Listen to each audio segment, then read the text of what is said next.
Hi you guys, as you can see by the title of this video, I'm going to tell you guys how you can cure or help slow down your baby's thrush until you can make it to your next doctor's appointment.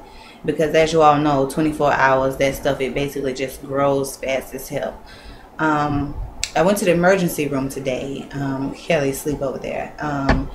And basically they were packed down. They had people waiting outside in the ambulance, still waiting for a room. So she was like, it's going to be at least 5 hours before I even get seen by the triage. You know, the triage basically signs you into the system before you go to the back. So everybody's like throwing up and coughing up gook inside of cans and stuff, and there's nowhere to sit. And I'm just like, she's like, she didn't want him to get sick, and it was going to take too long of him sitting around all those sick people. So she was like, just come back in a couple of hours. She gave me her number and told me to call her, and she let me know if it was okay to come.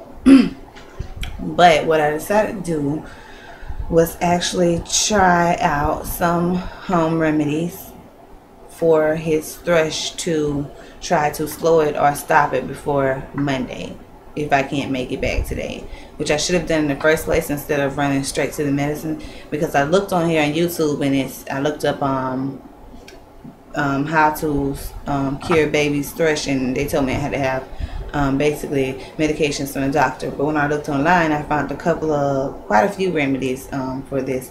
So I decided to try 2 of them. Now I'm going to alternate between the 2. Basically, I wanted to show you guys.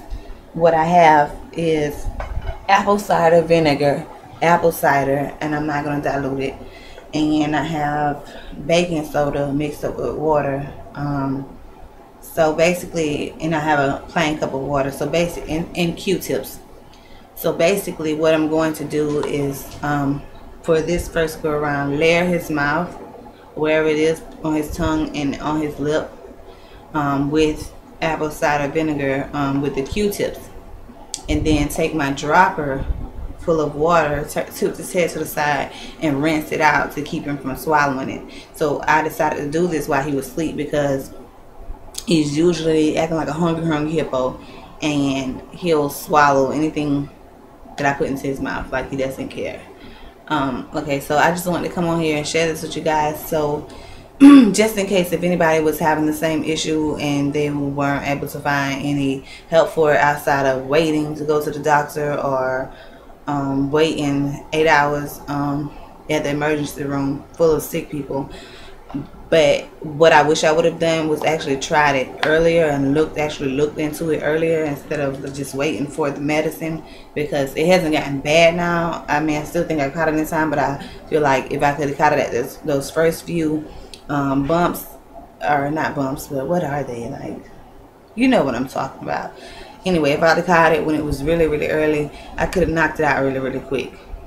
But you know, you live and you learn. So I hope this was helpful to some of you new mothers that may have to deal with this.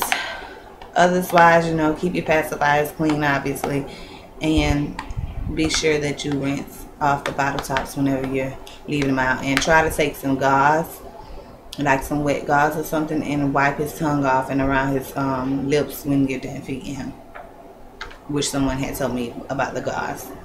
Okie dokie. Talk to you guys.